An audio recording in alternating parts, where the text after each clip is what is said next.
శ్రీగురుభ్యో నమః. శ్రీకృష్ణాయ పరమాత్మనే నమః. భగవద్గీత జ్ఞాన యోగంలో ఈరోజు మనం 29-30 శ్లోకాలను తెలుసుకుందాము. పరమాత్మ వివిధ యజ్ఞాలను బోధించటం కొనసాగిస్తున్నాడు. 29వ శ్లోకం. అపానే జుహ్వతి ప్రాణం ప్రాణే పానం తథా పరే ప్రాణాపానగతిరుద్ధ్వా ప్రాణాయామపరాయణాః.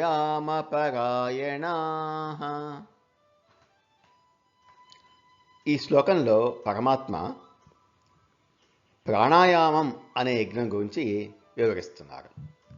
ఈ ప్రాణాయామము అష్టాంగ యోగములో 4వది. ప్రాణాయామం అంటే శ్వాసను నియంత్రించడం ద్వారా అంతర్గత శక్తిని క్రమబద్ధీకరించడం. అపానే జుహ్వతి ప్రాణం. కొంతమంది అపాన వాయువులో ప్రాణవాయువును సమర్పిస్తారు లేక హోమం చేస్తారు. అంటే దీన్ని పూరకము అంటారు. ప్రాణే అపానం తథా అపరే. కొంతమంది ప్రాణవాయువునందు అపానవాయువును సమర్పిస్తారు లేక హోమం చేస్తారు. దీన్ని రేచకము అంటారు. ప్రాణాపాన గతిరుద్ధ్వా. ప్రాణ అపాన వాయువుల యొక్క గమనాన్ని, చలనాన్ని నిరోధిస్తారు. దీన్ని కుంభకము అంటారు. ప్రాణాయామ పరాయణాః అంటే ప్రాణాయామ పరాయణులు.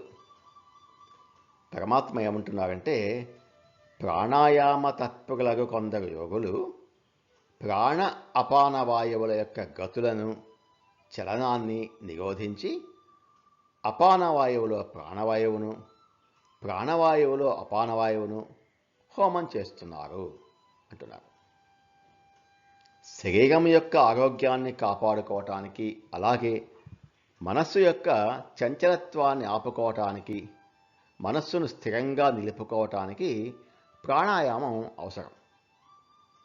ఇది పూరకము, రేచకము, కుంభకము అనే 3 విభాగాలుగా ఉంటుంది.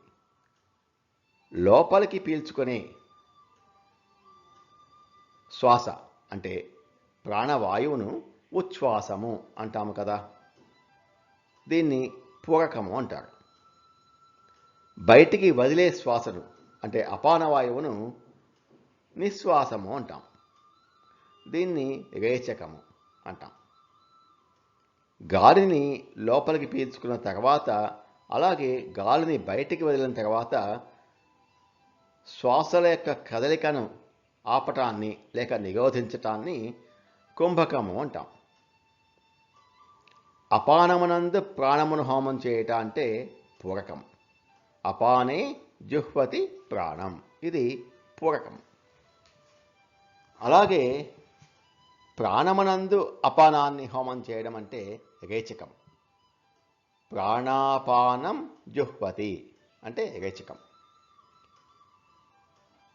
ప్రాణాపాన గతిరుద్ధ్వా అంటే కుంభకం. కొంతమంది యోగులు పూర్తిగా ఈ శ్వాస నియంత్రణ యందే లీనమై ఉంటారు. ప్రాణాయామం అనేది కేవలం శ్వాస వ్యాయామం కాదు. ఇది మనస్సును, ఇంద్రియాలను నియంత్రించడానికి చేసే ప్రాణశక్తి యొక్క నియంత్రణ ప్రక్రియ. శ్వాసను నియంత్రించడం ద్వారా ప్రాణాయామ నిష్ఠులు మనస్సును నిశ్చలంగా ఉంచి ఇంద్రియాలపై పట్టు సాధిస్తారు. ప్రాణమునకు మనస్సుకు చాలా సన్నిహిత సంబంధం ఉంది కాబట్టి మనోనిరోధముతో ప్రాణనిరోధము, ప్రాణనిరోధముతో మనోనిరోధము జరుగుతుంటుంది.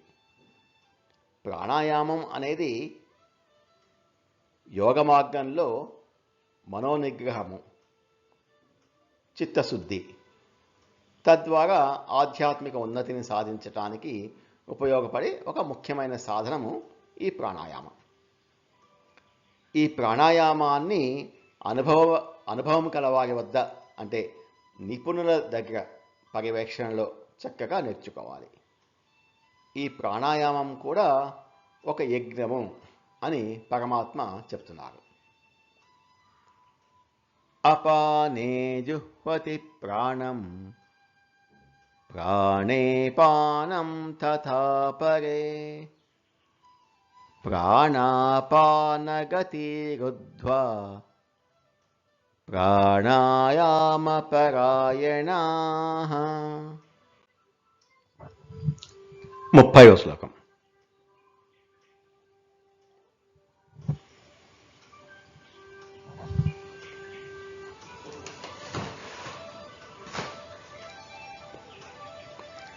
అపరే నియతాహారాః ప్రాణాన్ ప్రాణేషు జుహ్వతి సర్వేప్యేతే యజ్ఞవిదః యజ్ఞక్షపితకల్మషాః. ఈ శ్లోకంతో శ్రీకృష్ణ పరమాత్మ వివిధ యజ్ఞముల గురించి చెప్పటం పూర్తి చేస్తున్నారు. ఈ శ్లోకంలో చివరిది ఆహార సంయమము, ఆహార నియమము.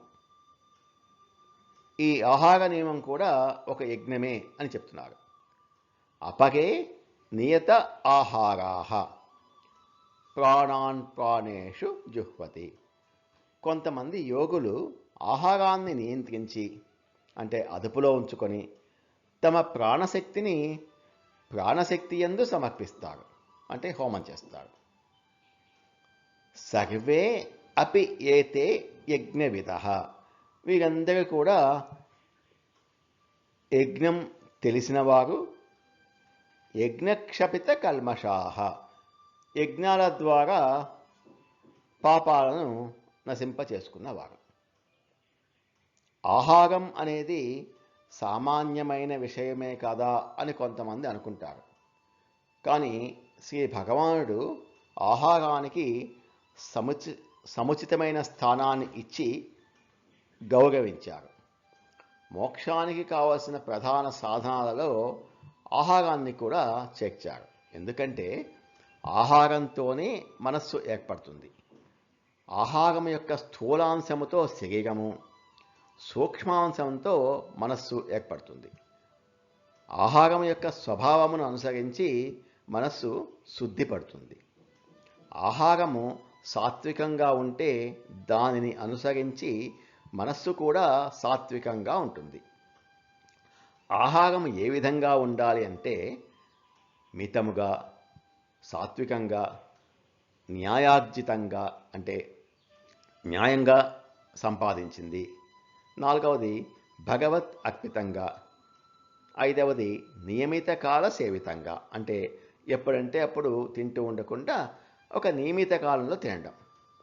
ఈ 5 విధములైన ఆహార శుద్ధిని ఆహార విషయంలో పాటించాలి.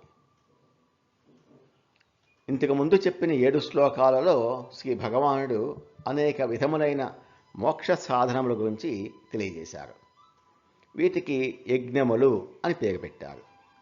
వీటి గురించి తెలిసి ఆచరించేవారంతా యజ్ఞవిదః అంటున్నారు. యజ్ఞము యొక్క తత్వము తెలిసినవారు అని అర్థం. ఈ యజ్ఞముల వలన కలుగు ఫలితం ఏమిటంటే క్షపిత కల్మషాః అంటున్నారు. అంటే పాపము నశిస్తుంది అంటున్నారు. అనేక జన్మల నుండి మనస్సుకు పట్టి ఉన్న కుళ్ళు పాచి తొలగిపోతుంది. పాపం తొలగించుకోవాలంటే ఈ యజ్ఞరూప పుణ్యాచరణమే శరణ్యము అని అంటున్నారు. చాలామంది నా పాపాలు ఎలా పోతాయి అని అడిగేవారికి ఈ యజ్ఞాలనే పుణ్యకార్యాలు చేస్తేనే మీ పాపాలు పోతాయి అని శ్రీ భగవానుడు స్పష్టంగా చెబుతున్నారు. ఇప్పటి వరకు పరమాత్మ ఈ 7 శ్లోకాలలో 12 యజ్ఞాల గురించి తెలిపారు. పాపము నశించకపోతే చిత్తము శుద్ధి అవదు. చిత్తము శుద్ధి అవ్వకపోతే ఆత్మజ్ఞానము కలగదు. ఆత్మజ్ఞానం కలగకపోతే మోక్షం రాదు. కాబట్టి మొదట పాపం అంతమైపోవాలి.